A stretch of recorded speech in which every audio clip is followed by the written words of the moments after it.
एक गांव में कनुआ नाम का एक नाई रहा करता था, जो अपने आप को गांव का सबसे ज्यादा चतुर और चालाक समझता था। एक दिन वह अपनी दुकान में गांव की मुखिया की शेव करते हुए मुखिया को बहुत गौर से देखे जा रहा था। क्या बात है कनुआ नाई, आज तेरा ध्यान दाढ़ी बनाने पर कम, मुझे देखने पर ज्यादा है।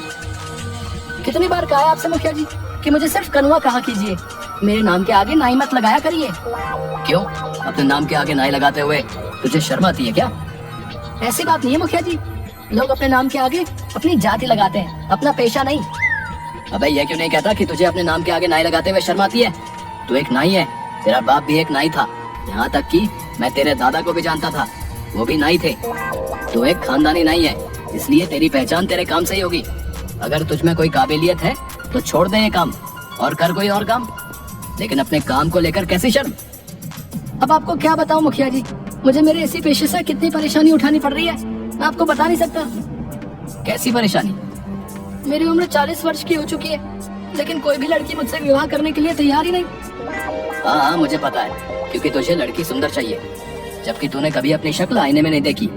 एक बार मेरे कहने पर अपनी शक्ल आईने में गौर से जरूर देखना। शक्ल का मैं इतना भी बुरा नहीं हूँ मुखिया जी। अगर इतना बुरा नहीं है तो इतना अच्छा भी नहीं है। अब सीधे सीधे बता मुझे, इतनी गौर से क्यों देख रहा था? क्या कहना चाहता है? आपको कैसे पता कि मैं आपसे कुछ बातचीत करना चाहता हूँ? अरे जब अपनी आंखें पढ़ पढ़ कर मेरे चेहरे को इतनी गौर से देखेगा तो मुझे यही लगेगा ना कि तू कुछ कहना चाह रहा है, लेकिन कुछ कह नहीं पा रहा। अब जल्दी बता, क्या कहना चाहता है तू? मुखिया की बात सुनकर कनुआ हिम्मत करके मुखिया से बोला, वो बात ये थी मुखिया जी, अब कैसे बोलूं? अरे अपने मुंह से बोल। हाँ मुंह से ही बोलूंगा मुखिया जी। आप भी मुखिया जी, आपकी बेटी नंदनी की अभी तक शादी नहीं हुई ना, वो भी लगभग 35 के आसपास ही है। आप अपनी बेटी की शादी मुझसे करा दीजिए। कनुआ की बात सुनकर मुखिया गुस्से से आग बबूला होकर उठकर खड़ा हो गया और उसने जोरदार थप्पड़ कनुआ के गाल पर जड़ दिया। तेरा दिमाग तो ठीक है कनुआ नाई, हैं? जानता भी है तू क्या बोल रहा है? तेरा बाप मेरे पिता का खास नहीं था, सिर्फ तेरे बाप का लिहाज करके तुझे सिर्फ एक थप्पड़ मारा है। अगर तेरी जगह कोई और ये बोलने की हिम्मत करता ना, तो मैं उसकी मार मार कर हड्डी पसली एक कर देता। तेरी हिम्मत कैसे हुई ये सब सोचने की? मैंने ऐसा क्या गलत कह दिया मुखिया जी? मैंने तो सिर्फ आपकी बेटी से शादी करने के लिए बोला है। अबे बेवकूफ, हैं? तू एक नाई है, नाई। तेरा और मेरी बेटी का रिश्ता नहीं हो सकता, असंभव है। मेरी बेटी के बारे में सोचने से पहले एक बार अपना पेशा तो देख लेता। और चल एक बार को मैं तेरा पेशा भी भूल जाऊं, पर क्या तूने कभी आईने में अपनी शक्ल देखी है? हैं? किसी पुराने पेड़ का घटिया सड़ा हुआ आम दिखता है तू।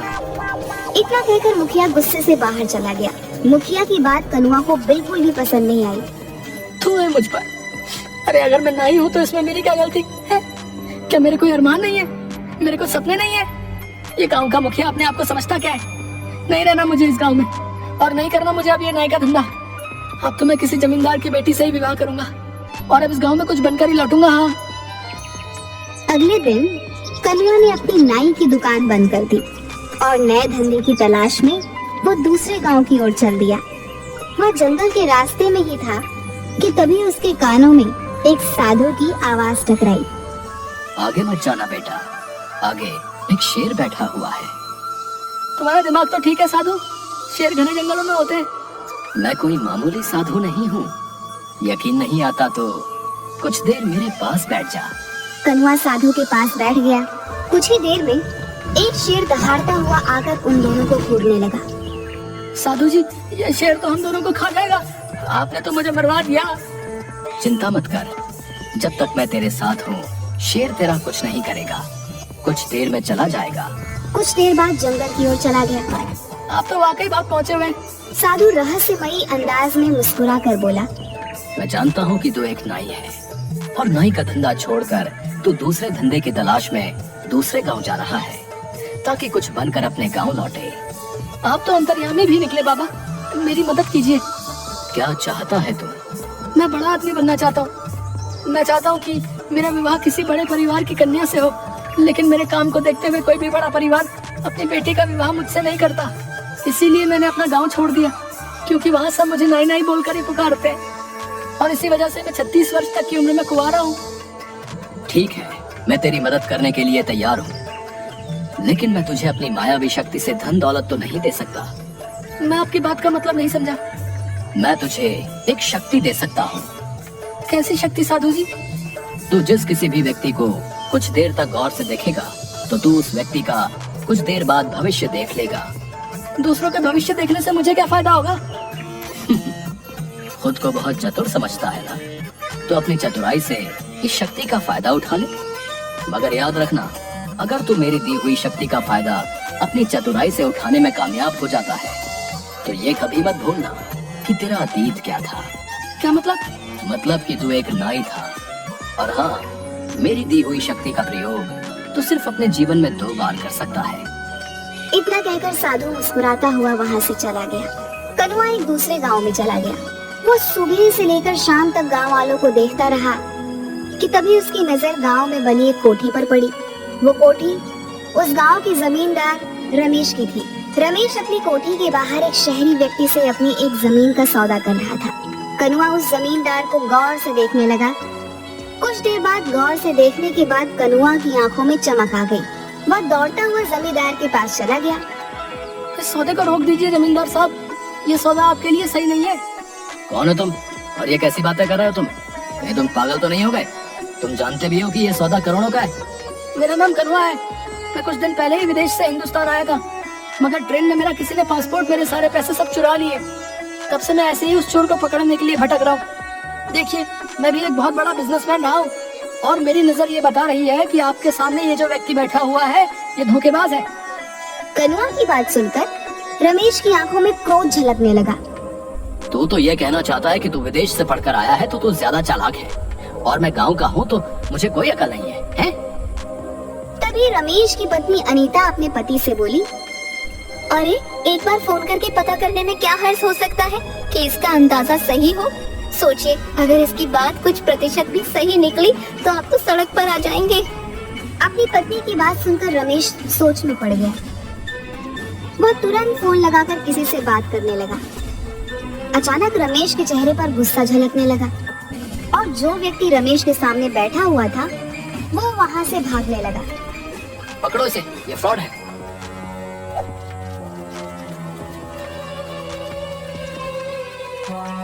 कनुआ ने उस व्यक्ति को तुरंत पकड़ लिया।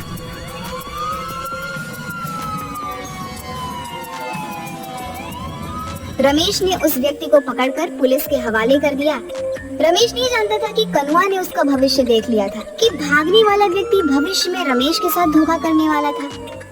तुम्हारा बहुत बहुत शुक्रिया कनुआ, आज तुम्हारी वजह से मैं बर्बाद होने से बच गया। वैसे तुम कहाँ ठहरे हुए हो? बस ऐसे ही आवारा फिर रहा हूँ। आज से तुम मेरे घर पर रहोगे और मेरे कारोबार में हाथ बटाओगे। मुझे तुम्हारे जैसे ईमानदार और अच्छे व्यापारी की सख्त जरूरत है। कनुआ उस दिन से रमेश के घर पर रहने लगा। रमेश की बेटी दिव्या को कनुआ पसंद करने लगा था।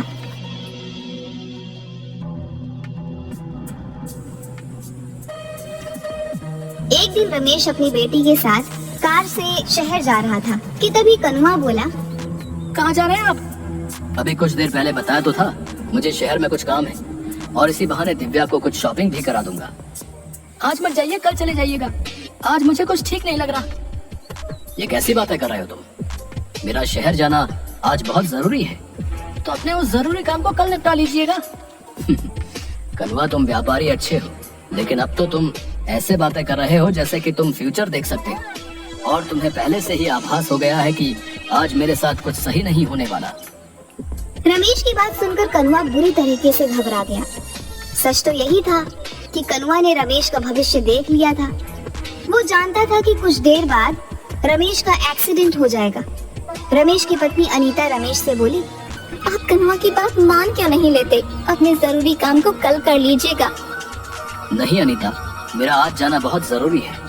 ठीक है, अगर आपको कनुआ की बात नहीं माननी तो आपकी मर्जी, लेकिन मैं दिव्या को आज आपके साथ नहीं जाने दूंगी। ठीक है, जैसी तुम्हारी मर्जी। रमेश चला गया, मगर कुछ ही देर बाद रमेश की एक रोड एक्सीडेंट में मौत हो गई। दिव्या और अनीता इस दुनिया में अब अकेली रह गई थी। इतने बड़े कारोबार को संभालने वाला कोई नहीं था।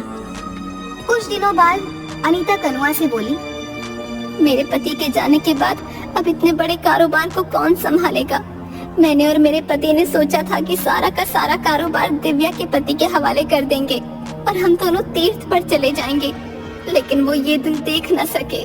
मैं चाहती हूँ कि मेरी बेटी का विवाह तुमसे हो जाए। क्या तुम मेरी बेटी से विवाह करोगे? अनीता की बात सुनकर कनुआ के मन में लड्डू फूटने लगे। कनुआ यही तो चाहता था कि उसने तुरंत हामी भर दी और दूसरे दिन दिव्या और कनुआ का विवाह धूमधाम से हो गया। कनुआ रातों रात करोड़पति बन गया, लेकिन गांव वालों से मिले मान सम्मान की वजह से वो खुद को राजा समझने लगा।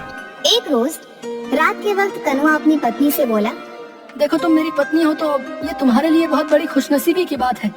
तुम्हें मेरी सेवा करनी चाहिए। मैं तो आपकी सेवा ही करती हूँ। देखो मैंने ही एक बार तुम्हारे पापा को बर्बाद होने से बचाया था।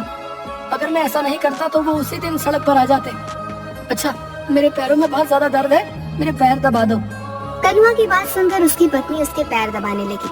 कनुआ लगातार कई घंटों तक अपनी पत्नी से पैर दबाता रहा।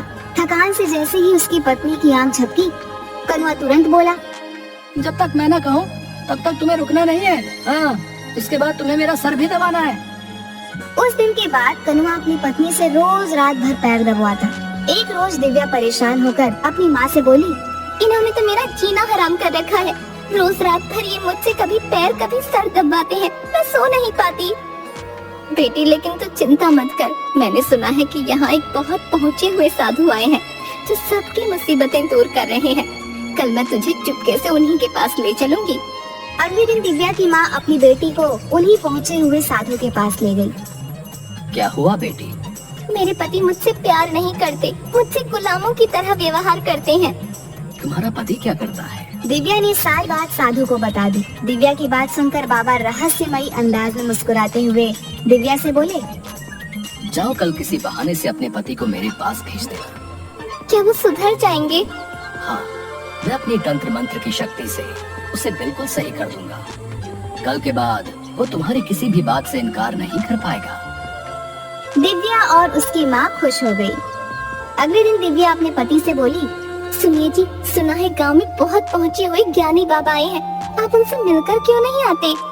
हाँ, मैंने भी सुना है कि गांव में कोई पहुंचा हुआ ज्ञानी बाबा आया है। गांव वाले तो पागल हो गए, पर मैं पागल नहीं हूँ। ऐसा नहीं कहते जी, क्यों ना आप उनसे एक बार मिलाते? तुम्हारा दिमाग तो ठीक है। उस बाबा को कनवा जमींदार से उल्टा मिलने आना चाहिए। भला मैं वहाँ क्यों जाऊँ? मैं वहाँ पर नहीं जाऊँगा। दिव्या मुंह लटकाकर फिर से साधु के पास चली गई। बाबा वो तो आने को तैयार ही नहीं, वो तो उल्टा मुझसे ये कह रहे हैं कि आपको उनसे मिलने जाना चाहिए। दिव्या की बात सुनकर साधु फिर से मुस्कुराता हुआ बोला, तो किसी बहाने से अपनी माँ के साथ कुछ देर के लिए दोपहर के वक्त यहाँ पर आ जाना। तुम्हारी गैर मौजूदगी में मैं तुम्हारे घर पर जाकर तुम्हारे पति का तंत्र मंत्र से सही से इलाज कर दूंगा। दिव्या कहाँ हो तुम? तभी कोई जोर जोर से दरवाजा पीटने लगा। अरे दरवाजा भी मुझे खुद ही खोलना पड़ेगा। बताओ कैसे दिन आ गए हैं। अब दरवाजा खोलने भी मैं स्वयं ही जाऊँ। इतना बोलकर कनुआ ने दरवाजा खोल दिया, मगर सामने का नजारा देखकर तो वह बुरी तरीके से डर गया। उसके सामने उसके पुराने गांव का मुखिया खड़ा था, जो तुरंत अंदर आ गया। मुखिया जी, आप यहाँ कैसे? अच्छा, तो तू नाईगिरी छोड़कर यहाँ जमींदार बना बैठा है? अगर मैं तेरी पत्नी और गांव वालों को बता दूं कि तूने कभी विदेश की शक्ल नक्शे में भी नहीं देखी, बल्कि तू एक नाई है, तो कभी सोचा है गांव वाले तेरे साथ क्या करेंगे? तेरी मार मार कर हालत खराब कर देंगे और तुझे इन लोगों के साथ फ्रॉड करने के जुर्म में जेल हो जाएगी। सोच, तेरी पत्नी की नजरों में तेरी क्या इज्जत रह जाएगी। मुखिया जी, मैंने आपका क्या बिगाड़ा है? आप भला ये किसी को क्यों बताएंगे? तेरी पत्नी दिव्या मेरी दूर की रिश्तेदार है। क्या? और सुन कनुआ, तेरी पत्नी को मैंने सब बता दिया है। वो बेचारी तेरे आतंक से बेहद परेशान हो चुकी थी। मुझसे उसका दुख देखा नहीं गया। ये आपने क्या किया मुखिया जी? वो गांव में आप सबको बता देगी, मैं बर्बाद हो जाऊंगा। नहीं, मैंने उसे मना कर दिया है कि ये राज वो किसी को नहीं बताएगी, लेकिन उसने एक शर्त रखी है। कैसी शर्त? यही कि आज के बाद तू उसका हर काम करेगा, यहाँ तक कि तू उसके पैर भी दबाएगा। एक जिम्मेदार पति की तरह उसे पत्नी का दर्जा देगा, ना कि उसके साथ गुलामों की तरह व्यवहार करेगा। मुझे मंजूर है। ठीक है। इतना बोलकर मुखिया वहाँ से चला गया, मगर बाहर आते ही मुखिया साधु में परिवर्तित हो गया। और सीधा दिव्या के पास जाकर बोला, जाओ, मैंने तुम्हारे पति को सुधार दिया है। दिव्या खुश होती हुई वहाँ से चली गई। उसने घर जाकर देखा कि कनुआ डरा हुआ दिव्या की ओर देख रहा था। अरे तुम आ गई प्रिया, थक गई होगी, लाओ मैं तुम्हारे पैर दबा दूं, लाओ लाओ। उस दिन के बाद से कनुआ नाई की सारी चतुराई धरी की धरी रह गई।